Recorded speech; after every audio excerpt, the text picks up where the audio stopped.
Istilah kognitif berasal dari kata cognition yang artinya pengertian atau mengerti. Dalam pengertian luas, cognition adalah perolehan, penataan, dan penggunaan pengetahuan. Menurut teori kognitivisme, belajar adalah perubahan persepsi dan pemahaman yang tidak selalu berbentuk perubahan yang bisa diamati. Ciri-ciri yang pertama, mendahulukan sesuatu yang terjadi pada diri manusia. Yang kedua, tidak mendahulukan bagian-bagian, tetapi pada keseluruhan bagian. Yang ketiga, lebih mementingkan kondisi waktu sekarang.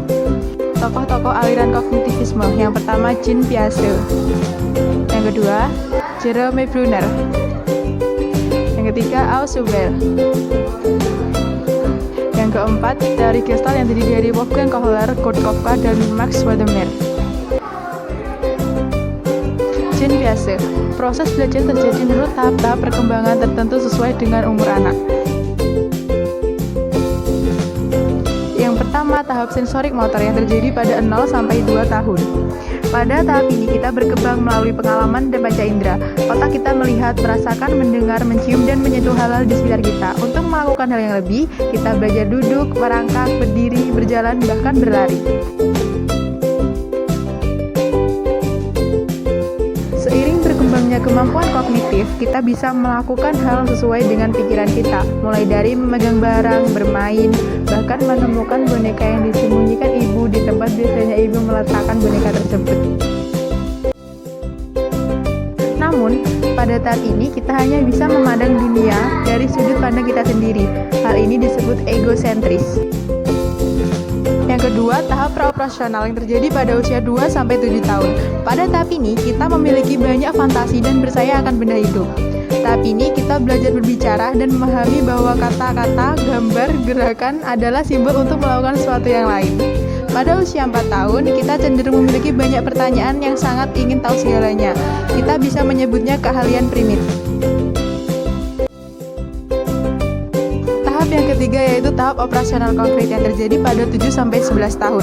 Pada tahap ini kita telah mengalami perkembangan logika. Kita mampu mengurutkan objek berdasarkan ukuran atau bentuk. Dalam hal lain, jika kita memiliki 2 gelas air yang volumenya sama, lalu kita memindahkan salah satu air ke dalam gelas yang lebih besar, maka adik kita akan beranggapan bahwa volume air yang lebih banyak ada pada gelas yang lebih besar.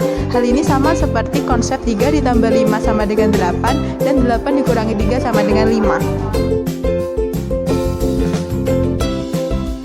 Yang keempat yaitu tahap operasional formal yang terjadi pada umur 12 tahun hingga sekarang. Pada tahap ini kita memiliki kemampuan untuk berpikir lebih rasional tentang konsep dan abstrak.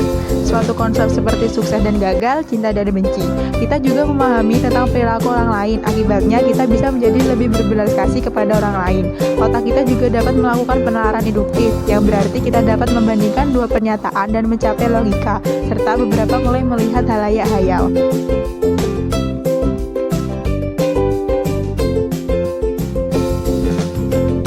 Piaget percaya pada pembelajaran seumur hidup, tetapi Piaget bersikeras bahwa tahap operasional formal adalah tahap akhir dari kognitif kita.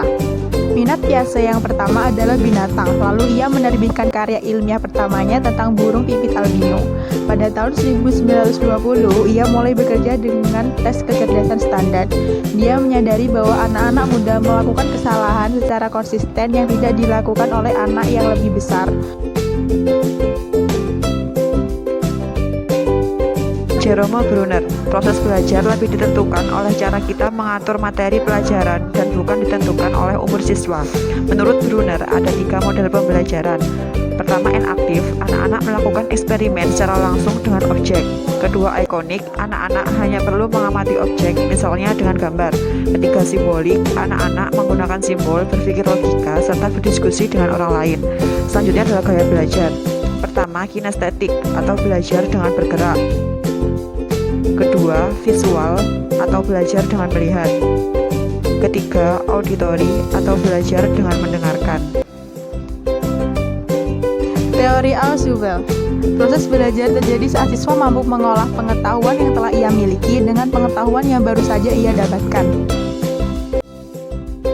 Belajar bermakna merupakan belajar dengan mengaitkan pengetahuan yang telah didapat dengan pengetahuan yang baru.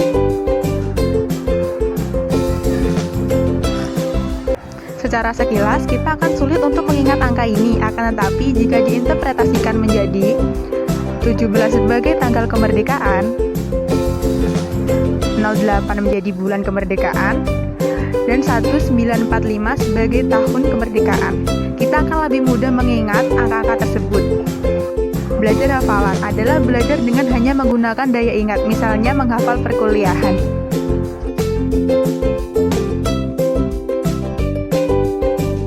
Teori Gestalt mengemukakan tidak boleh hanya memberikan konsep, melainkan harus mementingkan pemahaman. Prinsip yang pertama, proximity. Contohnya kotak A dan B satu kesatuan, kotak C dan D satu kesatuan, sedangkan kotak E adalah bagian lain. Yang kedua, similarity. Setelah melihat gambar, biasanya orang langsung berpikir bahwa segitiga adalah komponen berbeda dari satu kelompok. Yang ketiga, closure. Setelah melihat gambar, biasanya orang akan langsung menutup kekosongan suatu pola yang tidak lengkap. Yang keempat, continuity. Setelah melihat pola tersebut, orang biasanya akan menyambungkan pola pada objek yang ada. Yang kelima, order and symmetry. Objek yang simetris memberikan perasaan yang berimbang pada mata, dibandingkan dengan yang asimetris akan memberikan kesan gangguan. Yang keenam, common fate. Mata manusia cenderung melihat unsur-unsur yang bergerak ke arah yang sama sebagai suatu kelompok. Yang terakhir, figure and ground.